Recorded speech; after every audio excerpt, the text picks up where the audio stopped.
History, as they say, is written by the victors. We celebrate generals, we analyze battles, and we memorialize soldiers. We carve their triumphs into stone and immortalize their strategies in textbooks. It's a story of flags, maps, and grand ideologies clashing on the so-called fields of glory. But that's only one half of the story. It's the loudest part, the most celebrated part. What about the tens of millions who never held a weapon, never chose a side, but still paid the ultimate price? What was their reality when the world they knew was set on fire? This is the story of the civilians, the forgotten casualties of war. We're about to uncover the devastating reality of daily life and societal collapse for ordinary people during 10 of the most brutal periods in human history. Our journey begins in 8th century China, during the prosperous Tang Dynasty, often remembered as the golden age of culture and stability. From 755 to 763, this golden age was ripped apart by a rebellion that would forever scar the empire. The An Lushan Rebellion wasn't just a challenge to the throne, it was an event that unleashed a tidal wave of chaos upon the civilian population. While history books meticulously document the strategies of generals and the political drama of emperors, the real untold story is one of near-apocalyptic devastation for the common person. The violence was swift and all-encompassing. The revolt led to widespread massacres that consumed entire communities, and once thriving cities were methodically destroyed, their marketplaces silenced and their homes reduced to ashes. But the carnage of battle was only the beginning. The true killer, the one that claimed millions more, was the quiet and complete societal breakdown that followed. The complex systems of trade, agriculture, and governance that sustained the empire simply dissolved. As a result, famine and displacement became the terrifying new norm.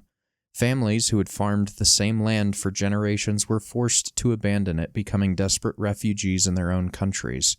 The most chilling account comes not from poetry or chronicles, but from the cold, hard numbers of the state census. That data reveals a terrifying population drop. These weren't just soldiers lost in battle. They were civilians erased by the starvation and disease that stalked the land in the war's aftermath. It was a demographic catastrophe that crippled one of history's great empires, and it acts as a stark reminder that the deadliest part of war often isn't the battle itself, but the long, agonizing shadow it casts for decades thereafter. There are few names in history that inspire as much intimidating awe as the Mongols. In the 13th century, their conquests under their leader Genghis Khan didn't just redraw the maps of Eurasia. For the civilians in their path, they fundamentally redrew the meaning of fear itself. The Mongol strategy was a masterclass in psychological warfare, designed to break the will to resist before the first arrow was even fired. Cities that dared to defy them weren't just conquered and occupied, they were systematically annihilated. Entire populations, men, women, and children, were put to the sword in massacres so vast and methodical that they can only be described as genocidal. The chroniclers of the time, trying to make sense of the horror, wrote of rivers running red with blood for miles and of gruesome mountains made entirely of human skulls, erected as a warning to others. For those who survived the initial bloody onslaught, life became an unending nightmare. Survival often meant being forcibly displaced, torn from everything you had ever known. If you possessed a valuable skill, you might be spared. Skilled artisans, engineers, and scholars were rounded up and sent back to the Mongol heartland, forced to build and enrich the conqueror's cities. Their lives were spared, but their freedom was lost. For every other ordinary person, the arrival of the Mongol horde wasn't just the arrival of an enemy army. It was like the coming of an unstoppable force of nature, a hurricane of violence that erased their world and replaced it with brutal, terrifying new order. Just a century after the Mongols had carved out their vast empire, another conqueror, Timur, known in the West as Tamerlane, emerged from Central Asia. He seemed to have studied the Mongol blueprint of terror and decided to perfect it. His conquests across the Middle East, India, and Central Asia in the late 14th century were infamous for a kind of calculated, almost theatrical cruelty that left the world aghast. Timur's massacres weren't simply acts of war. They were horrific spectacles designed to showcase his absolute power and to be spoken of in whispers for centuries. The stories of his campaigns are the stuff of nightmares. In the Persian city of Isfahan, he allegedly ordered the construction of towers from the skulls of his 70,000 victims. In Sivas, in modern-day Turkey, he is said to have had 3,000 Armenian soldiers captured and buried alive, a promise kept to not shed their blood. After conquering Baghdad, a jewel of the Islamic world, he reportedly commanded each of his 90,000 soldiers to return with a severed head, resulting in ghastly, macabre piles of slain citizens displayed outside the city walls. For the civilians living in Timur's path, life became a terrifying lottery of survival. An artisan with a unique skill might be spared the sword only to be deported to Timur's glittering capital. But for everyone else, the shopkeeper, the farmer, the scholar, the arrival of his army meant an overwhelming probability of a violent death, enslavement, or the grim fate of becoming a brick in one of his ghastly monuments of conquest. War isn't always fought with swords and cannons on a defined battlefield. Sometimes it is a prolonged, systematic campaign waged against a population for centuries. The Atlantic slave trade, which ripped through Africa from the 16th to the 19th centuries, was a multi-generational war waged on millions of African civilians. It was a war for profit built on the brutal logic that human beings could be treated as commodities. The conflict began with violent capture. The vast majority of enslaved Africans in the Atlantic slave trades were captured, enslaved, and sold by other Africans, like African rulers, elites, merchants, and warlords, and most often, then came the Middle Passage. People were packed into dark, suffocating holds of ships under the most appalling conditions, cramped so tightly they couldn't move, living in their own filth. The air was thick with the stench of disease, sweat, and death. Malnutrition and dehydration were rampant, and sheer despair was a constant companion.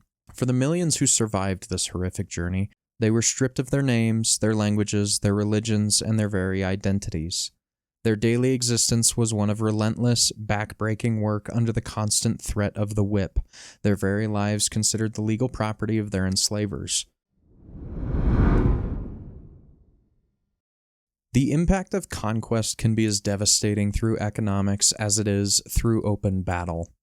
From the 18th to the 20th century, British rule in India fundamentally transformed the subcontinent, but often with catastrophic consequences for its people. British policies at the time were not designed for the benefit of Indians, but to efficiently exploit India's vast resources for the enrichment of the British Empire. This economic warfare had a profound impact on daily life.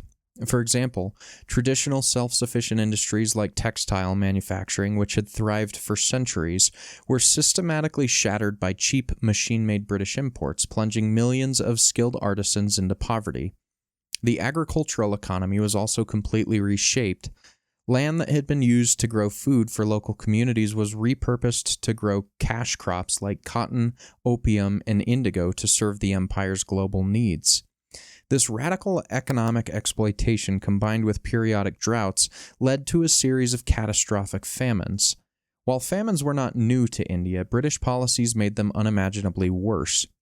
In a cruel irony, even as millions starved, British administrators often prioritized the continued export of grain and other resources from famine-stricken regions, as local food security was secondary to the demands of the imperial economy. Disasters like the Great Bengal Famine of 1770 and a series of horrific famines in the late 19th century killed millions upon millions. For the average Indian peasant, the war was a silent one. It was not fought with guns, but with bureaucratic ledgers, economic policies, and shipping manifests that left their fields barren, their looms silent, and their families starving. World War I is indelibly remembered for the mud and blood of its trenches, but it was also the moment that war brutally came home to civilians on an industrial scale. This was the first total war. a conflict where the traditional line between soldier and civilian began to completely and irrevocably blur. The European continent was now the engine of war, and every citizen was a cog in that machine. On the home front across Europe, life became a grueling daily struggle for survival. Severe shortages of food, fuel, and other basic necessities led to widespread, stringent rationing. The simple act of feeding a family became an ordeal as people stood in long lines for hours hoping for a single loaf of bread, a meager portion of meat, or a small bag of coal to heat their homes. And for the first time in history, the front line could appear in the sky above your own home. German Zeppelins and later Gotha bombers brought the terror of aerial bombardment to cities like London and Paris, hundreds of miles from the fighting. This turned civilian centers into legitimate targets, instilling a new kind of psychological dread. The war also created a refugee crisis of a magnitude never seen before, as millions were forced from their homes by advancing armies, becoming displaced and desperate in their own countries. The Great War proved a terrifying new truth of modern conflict. No one is safe. The factory worker, the farmer, the nurse, and the child were now just as much a part of the war machine and, tragically, just as vulnerable to its violence. Sometimes the most devastating war is the one a government chooses to wage against its own people. Joseph Stalin's absolute rule over the Soviet Union from the 1920s until his death in 1953 was nothing less than a 30-reign year of internal terror. His policy of forced collectivization of agriculture was a direct assault on the peasantry, the backbone of the nation. Independent farmers were forced to surrender their land, their tools, and their livestock to state-run farms. Those who resisted, or were simply deemed successful enough to be a threat, were branded with the venomous label kulaks. They were systematically arrested, deported by the hundreds of thousands to the frozen wastes of Siberia, or simply executed. This catastrophic policy, which destroyed centuries of agricultural tradition in a few short years, led directly to the Holodomor, the great famine that killed millions in Ukraine and other parts of the USSR. It was a death by hunger, a man-made catastrophe engineered through the state's confiscation of every last grain of wheat. Beyond the famine, daily life for the average Soviet citizen was saturated with a thick, paralyzing fear. The secret police, the NKVD, created a pervasive atmosphere of suspicion where a careless word, a misconstrued joke, or a jealous neighbor's anonymous accusation could lead to a disaster. It was a world of tapped phones and government informants. The dreaded knock on the door would come in the dead of night, followed by a sham show trial, and then either a swift execution or a sentence to the gulag. A vast and monstrous network of brutal forced labor camps where millions perished from overwork, starvation, and exposure in the harshest corners of the earth. No conflict in recorded history caused more civilian death and widespread suffering than the Second World War. The scale was global, and the methods of inflicting misery were unparalleled in their horror. In Britain, civilians endured the Blitz, huddling in underground stations and makeshift shelters during the nightly Nazi bombing raids that set entire cities ablaze. Across occupied Europe, daily life for civilians became a grim, gray existence under the boot of the conqueror. It was a life of strict curfews, constant surveillance, public executions to deter resistance, and crippling rationing that left millions in a state of chronic hunger. In Eastern Europe, Germany's declared war of annihilation against the Soviet Union resulted in civilian death tolls that are nearly impossible to comprehend, with tens of millions perishing in massacres, reprisals, and planned starvation. And the war in Asia had begun even earlier for the people of China, who for years endured a brutal Japanese occupation, horrific massacres like the one in Nanking, and widespread starvation and displacement that claimed millions of lives. World War II remains the ultimate terrible example of a conflict where civilians were not just caught in the crossfire, but were the primary and intended victims. For the people of China, the end of the bloody civil war in 1949 did not bring peace or respite. Instead, it ushered in a new era of turmoil under Mao Zedong's communist regime, which launched a series of radical top-down campaigns to completely reshape Chinese society, often with disastrous and deadly results for its own citizens. During the land reform campaigns of the early 1950s, a wave of revolutionary violence was unleashed in the countryside. Landlords and anyone arbitrarily deemed a counter-revolutionary or class enemy were dragged before mass rallies. In these terrifying public spectacles, they were denounced, humiliated, and often beaten to death or executed on the spot. Ordinary people were coerced into participating, turning neighbor against neighbor, shattering ancient social bonds, and creating a society steeped in paranoia and fear. This state-sponsored terror culminated in the Great Leap Forward in 1958. It was a frantic, utopian attempt to catapult China into an industrial superpower overnight.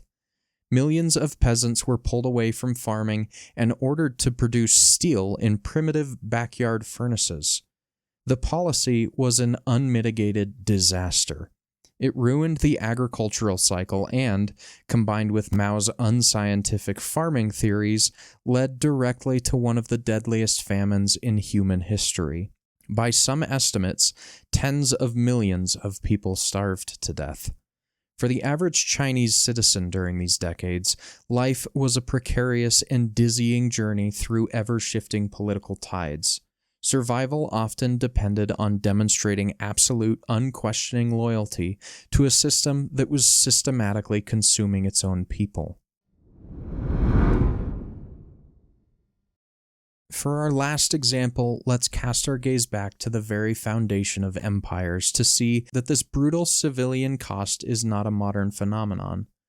The unification of China under the Qin Dynasty in 221 BCE and the conquests of the dynasties that followed laid an ancient and enduring blueprint for the price of empire building.